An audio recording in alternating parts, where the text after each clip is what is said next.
봉지욱 기자님, 네. 윤석열의 검찰에 대해서 오늘 좀 짧고 굵게 한번 좀 혼내고 갑니다. 네. 뭐 최근에 이제 좀 묻힌 게 그저께 이제 김건희 1심 선고 나온 날 대장동 업자들 그리고 유동규에 대한 위례 아파트 개발 관련해서 1심 선고가 있었어요. 네, 요거 제가 짧게만 네. 정리하고 네. 마이크 넘겨드리겠습니다. 얼마 전에 이제 위례 신도시, 우리 위례 신도시도 얘기 많이 하지 않았습니까? 맞아요. 위례 신도시 개발할 때 성남시의 내부 정보를 민간 업자에게 넘겨서 특혜를 제공했다는 혐의로 유동규, 남욱 등이 기소가 됐었어. 네. 그런데 그 사건에 대한 1심 선고가 있었는데요. 남욱, 유동규, 정영학 다 무죄 판결 나왔습니다. 부탁드립니다. 근데 이게 왜 수사가 시작됐냐라고 생각을 해보면 윤석열이 이제 2022년 5월에 취임을 하고 한 두 달 있다가 2022년 7월부터 윤석열의 검찰이 대장동 사건을 다시 수사하잖아요. 네. 다시 수사하면서 제가 볼 때는 불안하니까 사건을 몇 개 더 하는데 그중 하나가 이 바로 위례 아파트 개발 사업인데 예전에 제가 여기서 한번 말씀드렸지만 남욱 변호사가 구속돼 있는 상태에서 체포가 됩니다. 윤석열 검찰한테 체포가 돼서 지하에서 수감돼서 있다가 당시에 이제 모 검사가 불러다가 아이의 사진을 보내주면서 내가 당신의 배를 갈라서 장기를 다 꺼낼 수도 있고 맞아. 아니면 뭐 조금만 이렇게 치료할 수도 있어 이러면서 협박을 했잖아요. 맞아. 그때 당시 어떤 조사가 이루어졌냐면 대장동 재수사도 있지만 플러스 해서 위례 아파트 개발 사건은 그때부터 손을 대요. 손을 댑니다. 손을 대고 나서 어떻게 했냐면 유동규와 대장동 업자들 플러스 이재명 대통령하고 정진상 실장을 기소합니다. 그러면서 당시에 윤석열 측이나 이제 국민의힘 측에서 야 봐. 대장동만 한 게 아니잖아. 쌍둥이 맞아. 부패 사건이 하나 더 있었어. 위례도 해먹었어. 해먹었어. 난리가 났죠. 맞아. 난리가 났는데 이게 지금 1심 무죄가 났는데 조용하잖아요. 조용해. 지금 아무도 조용한데. 모를걸? 그러니까 사실은 이 사건도 똑같이 대장동과 똑같이 남욱하고 유동규를 압박을 해가지고 없는 사실을 한 것처럼 만들게 해서 기소를 해버린 거예요. 그러면 이거는 사실 대장동보다 더한 게 뭐냐면 위례 아파트는 한 2,000가구 정도 위례 신도시에 호반건설이 지었어요. 2013년에. 대장동 개발 사업은 2015년부터 된 거고. 그러니까 2013년에 했는데 이게 어떻게 개발이 이루어졌나 봤더니 2013년에 유동규가 남욱한테 돈 계속 받잖아요. 네. 돈 달라고. 맞아, 야, 맞아. 막 그거 오늘은 그 체린이네. 그 업소에서 룸사롱 막 데리고 와서 돈 받고 그러잖아요. 맞아요. 그러니까 남욱은 정영학한테 전화해서 이 사람은 맨날 자기가 쏠 때는 짜장면 사주고 나한테는 맨날 룸사롱 사라고 한다고. 돈도 없는데 그때 이제 사실은 위례 아파트 개발이 업자들이 먼저 요청한 게 아닙니다. 유동규가 야 이거 니네가 해야 돼. 유동규가 도시개발 사업 안 해봤잖아요. 유동규는 그냥 리모델링 재건축 뭐 이런 거 추진위원회 위원장이 하고 이런 사람인데 자기가 돋보이고 싶었던 것 같아요. 이재명 성남시장에게 뭐 이렇게 해보고 싶은 거예요. 나 이렇게 능력 많다. 자기의 능력을 과시하고 싶어서 이 업자들한테 이걸 하라고 지시를 합니다. 유동규가 네. 성남 도시개발공사 본부장으로 갑니다. 말이 성남도시개발공사 도시개발 사업을 안 해본 사람이 본부장이 됐으니 이제 뭐 열심히 하고 싶잖아요. 근데 그거는 나쁜 건 아니죠. 근데 이 업자들한테 니네가 해야 돼 이거 라고 하고 당시에 이제 녹음 파일 보면 남욱이 알았다 우리가 할 텐데 형님이 도와주셔야 된다 라고 해서 유동규가 사업 공모 내용이나 이런 것들을 미리 알려줘요. 그러니까 얘들이 사업자가 되게끔 해서 알려준 이 혐의로 이번에 기소된 겁니다. 알려준 거는 이제 사실이에요. 사실인데 사실은 이 업자들도 정영학 빼고는 도시개발 사업을 해본 사람이 없습니다. 없어요. 그렇다 보니까 이 업자들이 호반건설한테 된통 당하는 거예요. 호반은 전문가니까. 호반은 전문이잖아요. 호반은 심지어 아파트를 짓는 시공도 재밌네. 했지만 차명회사를 만들어서 시행에도 같이 참여를 해요. 재밌네. 그래서 결과적으로는 아파트가 잘 지어졌고 성공적인 분양을 했는데 문제는 뭐냐면 호반건설이 대부분 이익을 다 가져가요. 재밌네. 재밌다. 167억을 호반이 가져가고 이 업자들은 42억밖에 못 먹어. 그렇다 보니까 얘들이 보기에는 재밌네. 야 호반건설이 이 선수들이랑 하면 우리가 당해라는 생각이 들잖아요. 그래서 대장동 개발 사업을 할 때 호반이랑 같이 건설사랑 안 하려고 큰 난리를 친 거예요. 건설사랑 같이 하면 우린 무조건 당해. 야, 재밌다. 경험이 생긴 거잖아요. 근데 당시에 이제 이 수사의 문제점이 뭐냐면 잘못한 게 있으면 벌을 받는 건 맞는데 그렇지. 윤석열의 검찰이 이 위례 사건을 꺼내든 이유는 이재명 때문에 꺼내든 거죠. 그렇지. 근데 제가 이제 또 수사 기록을 다 보니까 도대체 이제 이건 대장동보다 더한 게 위례 아파트 개발업자가 선정되고 할 때 부패 부정을 저지른 건 유동규예요. 자기를 위해서 내 능력을 과시하기 위해서 니네가 성공해야 돼 하면서 개발 정보를 주고 한 거예요. 하고 사업자가 선정이 됐죠. 됐고 거기서 한 42억 벌었잖아요. 검찰은 윤석열 검찰 그걸 언론 플레이 어떻게 했냐면 이재명이 이 돈으로 이 업자들이 이 돈을 이재명 측에 줘가지고 성남시장 재선을 치렀다. 이 코드로 가버립니다. 진짜 이거 악마야. 2014년 6월에 성남시장 재선 자금을 업자들이 댔다라고 언론 플레이가 그냥 다 나왔어요. 그렇게. 근데 나중에 돈이 간 증거가 없는 거예요. 유동규는 알고 보니까 돈이 간 증거는 유동규한테 간 증거만 있고 녹음 파일이 있고 오케이. 그거만 다 인정이 됐고 정진상과 김용한테 돈이 간 게 다 끝났습니다. 안 간 걸로. 김용 재판에서 그렇게 나왔어요. 근데 네. 이제 이 문제는 이제 이재명과 정진상을 잡기 위해서 그걸 했는데 지금 이번 재판에 그러니까 엊그제 난 선고에 그건 뭐냐면 그래 유동규가 개발 정보 돼서 사업자 선정된 건 맞아. 근데 당시에 이 업자들은 또 처음 하다 보니까 자기들이 한 1,000억 벌 줄 알고 있었던 거예요. 아 우리가 이번에 1,000억 벌어. 위례로? 그러면서 위례만. 전체 1,000억 버는데 유동규한테 당시 녹음 파일 뭐라고 돼 있냐면 형님 거 100억 한 내가 저기 묻어놓을 테니까 마음대로 쓰세요. 그러니까 유동규 너무 좋지. 너무 좋아. 그렇지. 그리고 당시 유동규한테 한 3억 5천이 가요. 실제로. 실제로 가 돈이. 근데 100억은 무슨 자기들도 못 벌었잖아요. 그렇지. 못 버는 상황이 왔는데 40억 벌었다며. 그러니까 유동규 어쨌든 사업자 선정이 된 건 맞는데 재판부가 한 거는 그 이후에 이 업자들이 1,000억 정도 벌 줄 알았는데 알고 보니까 40억 벌고 그 개발 비밀 정보를 이용해서 이 업자들이 사업자 선정은 된 건 맞으나 뒷단에서 이 업자들이 42억 번 거 이거는 비밀을 이용한 게 아니야. 그래서 이 사업은 실패할 수도 있었고 성공할 수도 있었고 개발업자들이 예측한 것보다도 훨씬 적게 번 거야. 네. 그리고 가장 문제는 뭐냐면 2013년 일이잖아요. 네. 그러니까 이 부패방지법 위반 혐의를 적용했는데 이게 공소시효 7년이에요. 2020년에 공소시효 끝난 겁니다. 공소시효가 끝난 걸 알고도 수사를 해서 이재명을 또 기소한 거예요. 그래서 결론적으로 지금 이재명 대통령도 대장동 사건의 위례 사건이 병합이 돼서 지금 재판을 받고 있으니 네. 이거는 검찰에서 항소 포기를 할 수밖에 없습니다. 이건 공소시효도 이미 끝난 거고 법원에서도 무죄 나왔잖아요. 물론 야 그렇다면 유동규가 그때 당시에 개발 정보 빼서 사업자 선정되게 한 거를 처벌해야 되는 거 아니야? 이 의견은 있을 수 있어요. 네네. 근데 말씀드렸다시피 공소시효 끝났어요. 실익이 없고 그거는 유동규 개인의 비리고 끝난 거기 때문에 다시 한다 해도 안 되는 것이고 결론은 이재명 정진상에 대한 위례 아파트 기소했던 거는 공소 취소를 해야 된다. 네. 라는 게 이제 그 결론에 도달하는 건데 지금 보면 뭐냐면 보안 수사권 얘기 많이 나오잖아요. 네. 사실상 지금 이 사람들이 대장동 수사다 뭐 위례도 하고 저도 수사하고 다 했잖아요. 무차별적으로 문어발식 수사를 해버리잖아요. 별건 수사를. 이게 지금 통제할 길이 없는데 검찰은 검찰정법에 저희 예규에 있어요. 저희가 할 수 있어요. 이렇게 하는데 그 예규가 공개가 안 됐습니다. 안 됐는데 그래서 제가 드린 말씀 뭐냐면 보안 수사권이든 뭐든 직접 수사권을 주면 이런 결과가 나온다. 네. 라는 겁니다. 알겠습니다. 근데 이번에 이 선고한 걸 보니까 검찰이 진짜 문제가 많은 게 유동규가 성남시의 내부 정보를 민간업자한테 줬잖아. 줘가지고 사업자 선정이 된 거잖아.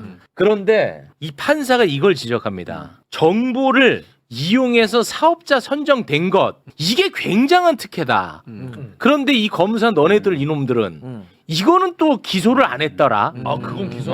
요렇게 판단을 했어. 판사가 그 혹은 이유가 뭘까요? 공소시효가 끝나는 걸 자기들도 아니까. 해봐야 아니까 나중에 이 개발 이익금이란 게 아파트 다 지어지고 분양하고 할부로 들어옵니다. 한 3년간 들어와요. 그게 2018년까지 16, 17, 18이잖아요. 그러니까 네. 얘네는 우리가 만약에 저것까지 기소하면 공소시효 끝난 거 알고도 수사한 게 걸리잖아요. 기소를 그걸 못한 거죠. 그러니까 판사가 그걸 지적한 겁니다. 네. 니네 알면서도 한 거 아니야? 라고 한 거죠. 네. 근데도 참 다른 사람의 기회를 박탈한 그런 잘못이 있는데 참 아이러니하네요. 아니, 그러니까 수사 자체가 이재명 그 잡으려고 정적 제거하려고 그렇지. 문어발식으로 그러려고 한 거지. 무차별적으로 여기에 지금 투입된 검사가 대장동, 위례, 성남 FC, 뭐 아유. 백현동 와. 해야 될까? 검사 한 200명이 검찰청 2개가 달라붙어서 수사를 했잖아요. 그럼 다른 민생 사건은 못 할 거 아니야. 그렇죠.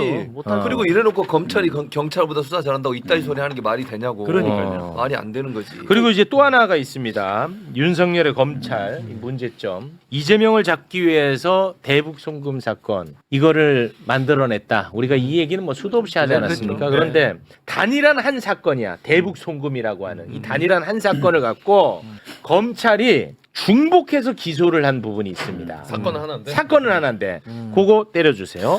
그러니까 대북 송금 사건이란 게 처음에는 쌍방울 측에서 이재명 경기도지사에 대해서 변호사비를 대신 내줬소로 시작을 그거로 했죠. 시작했죠. 2022년 또 그 검찰이 윤석열 검찰이 하다가 가만히 보니까 대장동이 불안한 거예요. 이재명이 돈을 받거나 정진상이 돈을 받는 게 나와야 되는데 불안하니까 변호사비를 대납했다는 게 증거가 없는 거예요. 그러니까 수원지검에서는 방향을 틀죠.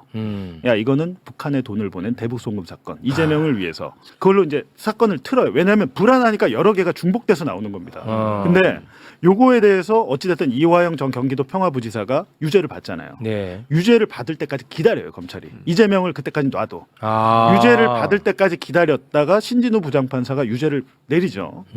이재명을 위한 대북 송금이 맞다라는 결론을 내렸잖아요. 그러니까 거기서 야, 이거 났어. 사실은 이게 지금 조작 불법 강압 수사 논란이 있는 그 수사였잖아요. 근데 어쨌든 법원이 그렇게 판결하니까 기다렸다가 2023년 2월에 그때서야 이재명 대통령을 기소를 했는데 쌍방울이 북한의 돈 800만 달러는 이재명을 위한 뇌물이었어. 그리고 이재명 대통령을 제3자 뇌물 혐의로 하는데 그렇습니다. 그 공범을 또 이화영으로 한 거예요. 그랬죠. 근데 제가 말씀드렸잖아요. 이화영은 앞단에서 자기 유죄 받을 때 김성태와 공범이었어요. 북한에 800만 달러를 준 공범, 제공한 공범, 뇌물의 제공 공범인데 검찰이 또 이화영을 받은, 그러니까 이재명 대통령과 받은 수혜자 측의 공범으로 한 거예요. 아, 그럼 이화영은 뇌물을 준 사람인지 뇌물을 받은 사람인지 알 수가 없네. 자기가 주고 자기가 받았다는 거예요. 그 아. 수혜를. 그러니까 판사가 첫 번째 준비기일에서 야, 이거 이상하지 않냐. 아, 오케이. 야, 이화영은 주기도 하고 받았다는 게 이게 말이 되냐. 라고 하면서 이거 니네 설명 좀 해봐. 다음 기회에. 설명 좀 해봐. 이러고 끝난 거예요. 근데 사실 아. 이걸 이중기소. 판사 입에서 이중기소 나오면 끝난 겁니다. 대법원. 판사 입에서 나왔어? 이중기소가 나왔어요. 아니 그러면은 이거 뭐야? 그 판사 재량으로 공소 기각하는 거 아니에요? 근데 우리 지금 대한민국 법원이 공소기각에 정말 인색합니다. 정말 인색해요. 이번에 오히려 그 양평고속도로 수사하다가 국토부 공무원 그분은 특검법 수사범위 벗어났다 공소기각을 하더라고요. 기각했어요. 예. 이렇게 하는 경우가 별로 없어요. 오히려 이렇게 큰 사건에서는 판사가 굉장히 신중하고 이렇게 되면은 어떻게 되냐면 사실은 검찰이 공소 취소를 하는 게 빠릅니다. 맞아요. 아, 우리가 검찰이 기소 공소 잘못했어요. 취소하는 게 빠르다. 가능하죠. 아, 그건 가능합니까? 가능하죠. 아. 공소 이게- 취소를 안 하면요.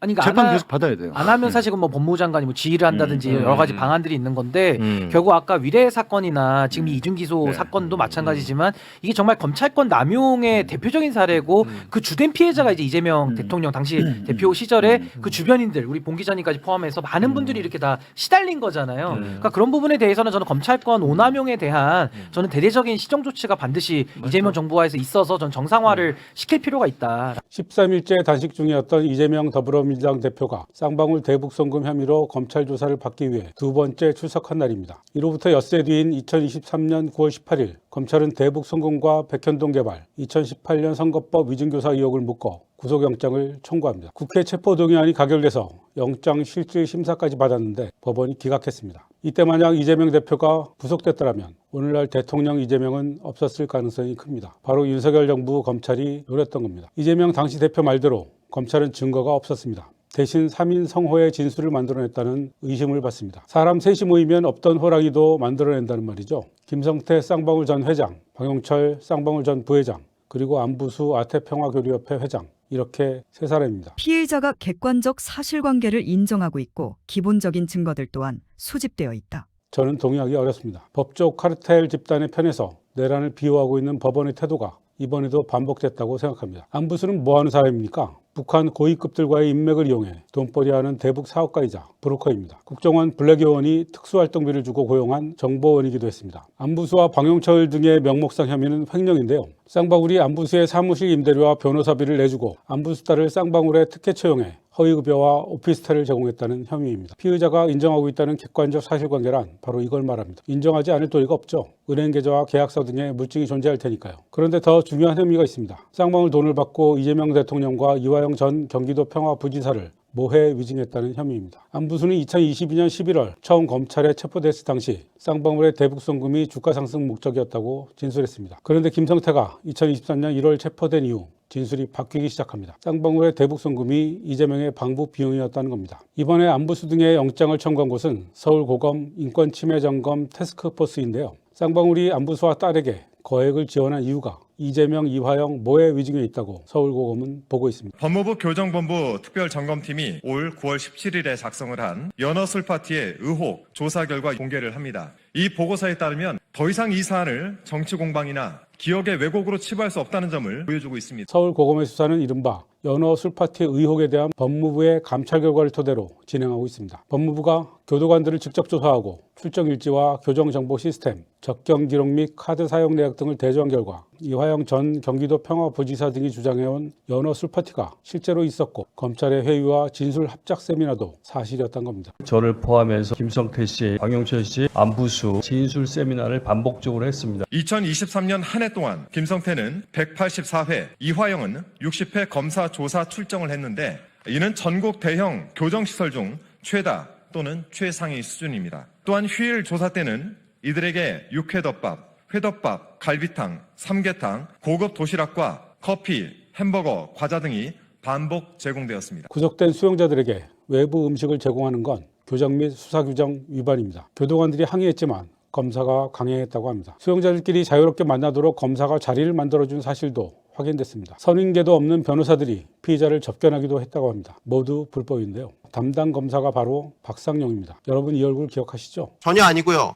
만약에 아니면 어떻게 하시겠습니까? 국회의원을 겁박하는 거만한 태도로 여론의 비판을 받은 검사입니다. 박 검사는 진술 조작과 관련한 모든 의혹을 부인해왔는데요. 법무부가 감찰을 통해 박 검사의 각종 불법 행위를 밝혀냈고 서울고검이 수사로 전환한 것입니다. 안부수와 김성태, 박용철만이 아니라 박성영 검사 역시 모해 위증 혐의 피의자라고 볼 수 있습니다. 좀 더 정확히 말하면 공범이 아니라 주범입니다. 박상영 검사는 처음부터 쌍방울의 대북 사업이 쌍방울 계열사인 나노스의 주가 부양을 위한 것이었음을 알고 있었습니다. 김성태 입장에서 결국 대북 사업은 나노스 주가 부양을 위한 것이라고 봐도 되겠네요. 예, 100%는 아니더라도 그게 주라고 생각할 수 있죠. 나노스는 당시 쌍방울의 핵심 계열사로 휴대전화 카메라 렌즈 부품을 생산하는 코스닥 상장사였습니다. 그런데 북한의 히토리 개발 등 대북 사업으로 영역을 확장합니다. 당시 나노스 IR 자료를 보면 나노스는 북한 히토리 개발을 위해 계약금 500만 달러를 북한에 지급하기로 했다고 되어 있습니다. 그리고 이 돈은 실제로 지급됩니다. 검찰은 이재명을 기소하면서 경기도의 북한 스마트팜 지원 사업비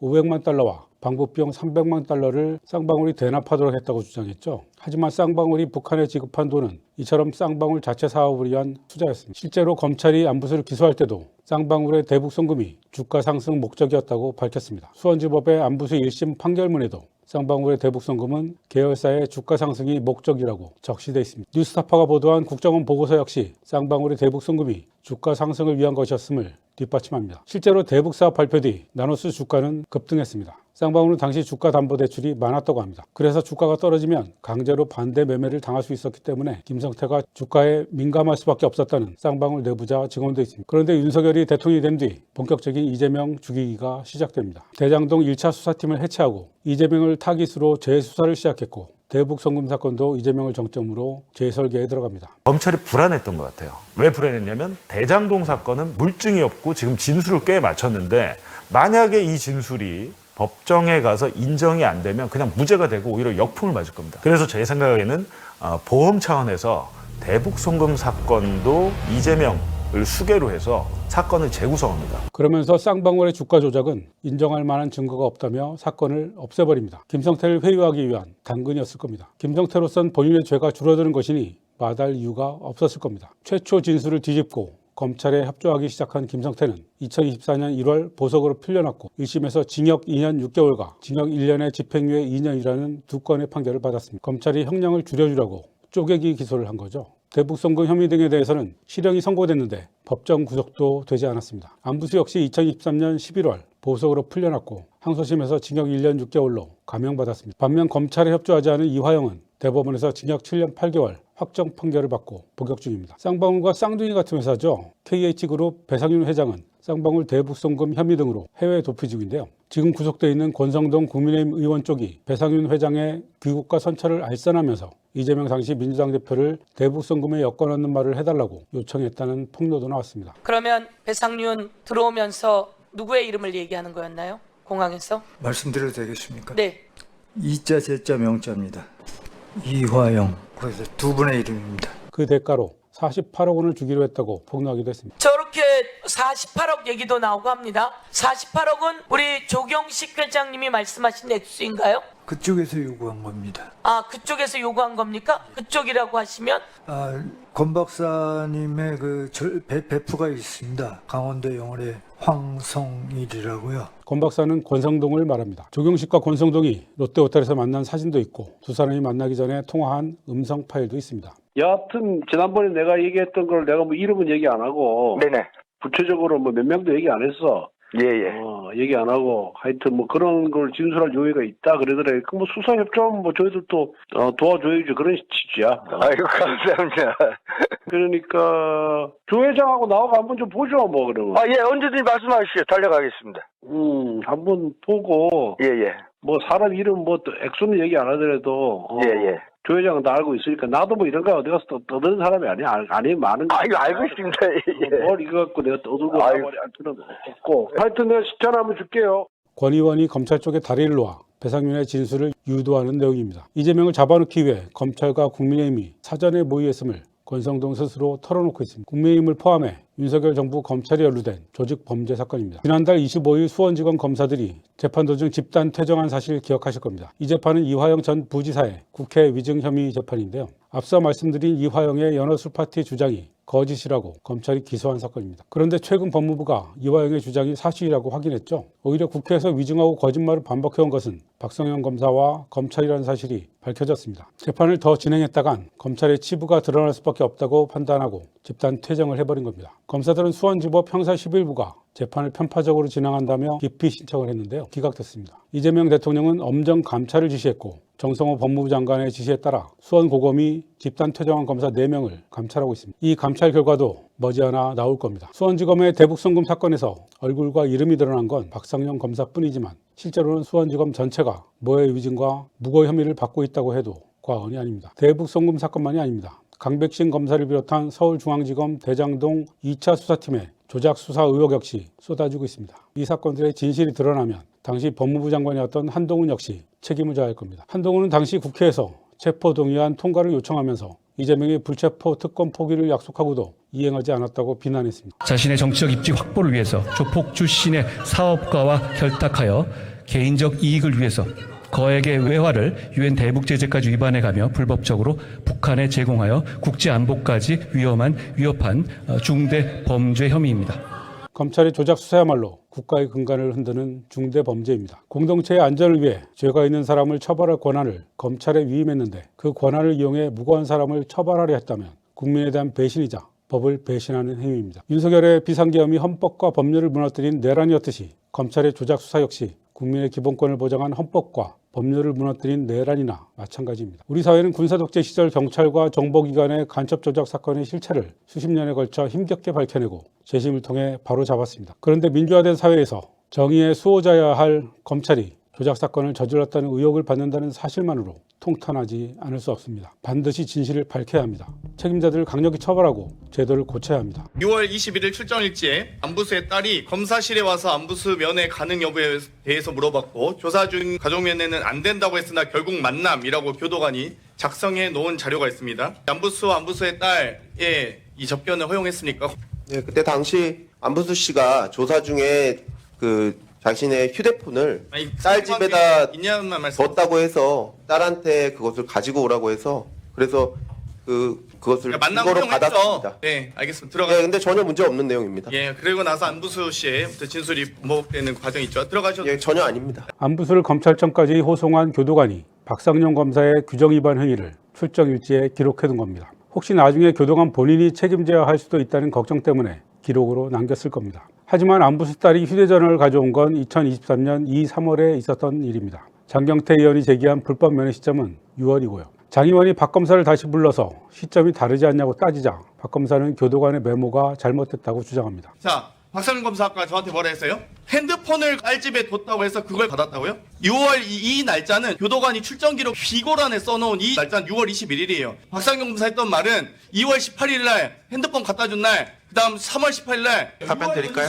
수사 필요사항 참고인으로 소환했을 뿐 접견을 해준 적은 없습니다. 접견했다고 써 있어요. 교도관이. 예, 그거 잘못 생각한 겁니다. 예. 박 검사는 왜 안부수에게 이런 특혜를 제공했을까요? 안부수는 검찰이 이재명을 잡아넣기 위해 대북송금 사건을 기획하는데 핵심적인 역할을 했다는 의혹을 받습니다. 민주당은 안 회장을 이재명 모의 이중 혐의로 경찰에 고발했습니다. 박 검사는 교도관의 메모만 부인하는 게 아닙니다. 법무부의 감찰 결과까지 믿지 못하겠다고 근거를 따집니다. 연어진술 세미나에 대해서 교도관도 외부 음식이 반입된 적이 있다. 김성태 씨도 술은 페트병에 담아 준비해라 취지의 녹취가 있는 걸로 보이는데요. 그때 검사는 박상현 검사 담당 검사겠죠. 김성태 씨가 그 녹취가 확인되신 겁니까? 그러니까 이 위증한 걸까요? 아니, 확인되신 거. 아니, 확인되신 게 있어야 그걸 묻지 마시고 왜 이렇게 오만합니까? 여기는 예 아니요만 하시면 되지. 아니, 답변을 하시면 되지. 근거가 뭐냐 이렇게 되묻는 게 아닙니다. 김성태 회장이 쌍방울 직원에게 페트병에 술을 담아 준비하라고 지시한 사실은 구치소 접견 녹취록에 나와 있는 것을 최근 법무부가 확인한 것입니다.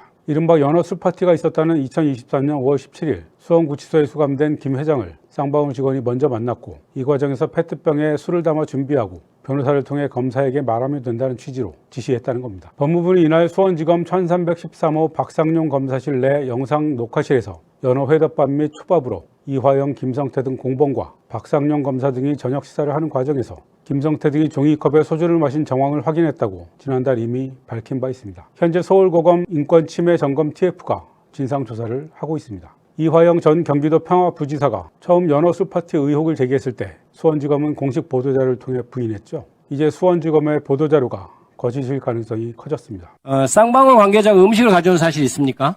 100회 이상이라고 생각합니다. 검찰이 어떤 진술을 요구했나요? 그건 아주 간단합니다. 이재명 대표를 에게 불리한 진술. 내가 이재명 대표에게 허위 사실을 보고했다는 걸 끊임없이 강요했었고요. 그러니까 그 사실을 보고했다. 이 말만 해달라 하던가요? 그렇습니다. 오늘 법정에서 이재명 대표에게 불리한 진술을 하지 않으면 이 사람들이 증인으로 나가서 나한테 결정적으로 불리한 진술을 할 것이고. 여기서 이 사람들은 김성태 쌍방울 전 회장과 박용철 전 부회장입니다. 이화영은 쌍방울이 제공한 신용카드를 사용하는 등 뇌물 혐의로 구속 기소됐죠. 쌍방울이 북한에 돈을 보낸 이유가 이재명 지사의 방북을 위한 것이라고 법정에서 증언하지 않으면 이화영 당신이 불리해질 거라고 협박했다는 겁니다. 쌍방울과 형제 같은 회사인 KH 조경식 부회장도 같은 취지의 증언을 한 바 있습니다. 대북송금 사건은 마치 스피노프 드라마 시리즈처럼 가지를 뻗어나간 별건의 별건 수사의 전형입니다. 처음 시작은 이재명 변호사비 대납 사건이었죠. 하지만 사실무근으로 드러나 검찰 스스로 무혐의 처분했습니다. 이재명 당시 경기도지사의 변호인이었던 이태영 변호사를 비롯한 이 지사 측근들이 쌍방울 계열사 사회이사였습니다. 이화영도 쌍방울 사회이사였죠.